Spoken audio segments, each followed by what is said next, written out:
साक्षरता जर बघितली आपण त्याचे ड्रॉबॅक्स पण आहे, बरोबर? की उदाहरणार्थ आपण ऐकले असेल की बँकेमधून काही हॅकर्स आपले अकाउंट हॅक करतात आणि पैसे ट्रान्सफर करतात, बरोबर की नाही?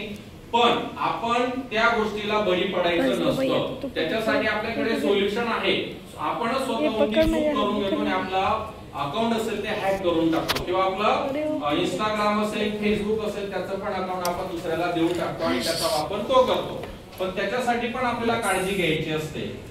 जो समोरच्या व्यक्तीने आपल्याला जर माहिती विचारली आणि माहिती विचारताना जर समजा बँकेचं तुमचं नाव असं आहे, तुमचा अकाउंट नंबर असा आहे, तुमचा ऍड्रेस हा आहे, आपण म्हणतो की हो माझं नाव हेच आहे, माझा अकाउंट नंबर पण हाच आहे आणि मी या गावाला राहते, अगदी बरोबर आहे. ते बोलतात मी बँकेतून बोलतोय. मग आपल्याला वाटतं की खरंच असेल बँकेतून बोलणारा हा व्यक्ती आहे. मग ते सांगतात की थोड्या वेळानंतर की मी तुमचं केवायसी करतोय आणि केवायसी करताना एक ओटीपी, तो ओटीपी मला फक्त देऊन द्या. बघा विद्यार्थी मैत्रिणींनो, ओटीपी दिल्यानंतर काय होतं माहिती तुम्हाला?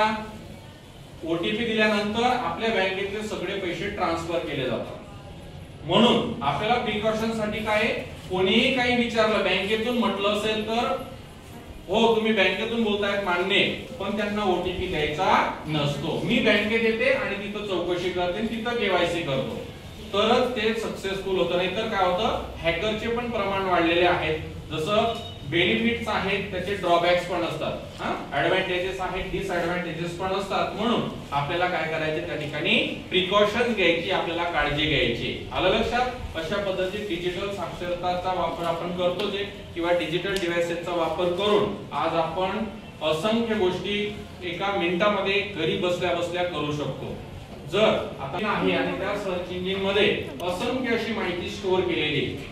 मग त्याच्यामध्ये कुठल्याही वर्गाचा तुम्ही सिलेबस बघा, कुठल्याही वर्गाचं पुस्तक बघा, ते पुस्तक त्याच्यावरती अवलंबून आहे, अवेलेबल आहे.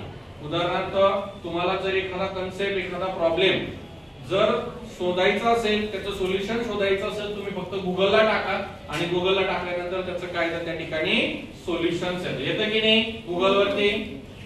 तर त्याच्या माध्यमातून आपल्या ज्ञानामध्ये काय करू शकतो, आपण बहर करू शकतो, म्हणजे डिजिटल डिव्हाइसेसचा वापर करून. आणि आपण अगोदर याच्यानंतर पण एक ऍप आहे बघा, गुगल मॅप, की आपल्याला एखाद्या गावाला जायचं असेल तर आपण अगोदर जुनी पद्धत होती किंवा जुन्या काळामध्ये पत्ता विचारायचा राहायचा, तर आपण त्या एखाद्या गावाचं लोकेशन तर आपण विचारत इथपर्यंत जायचो. पण आज विचारण्याची गरज आहे का?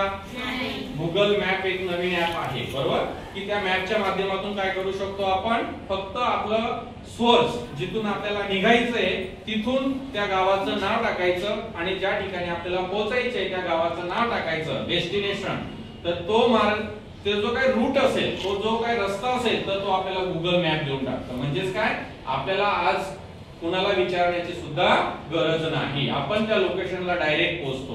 आलं लक्षात? अशा माध्यमातून आपण विविध ऍप्स असतील किंवा डिव्हाइसेस असतील, तर डिव्हाइसेसच्या माध्यमातून काय करू शकतो आपण, ते जे काही डिजिटलायझेशन आहे, डिजिटलायझेशनचा वापर आपण करतो. बघा शासनाचे असंख्य बेनिफिट्स आपल्याला भेटतात, बरोबर?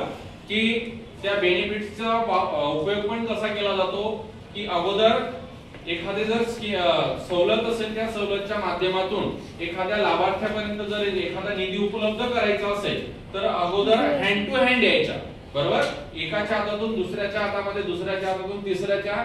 जर समजा वरून निधी असेल 1000 रुपये आणि शेवटच्या लाभार्थ्यापर्यंत फक्त 200 रुपये मिळायचे, बरोबर?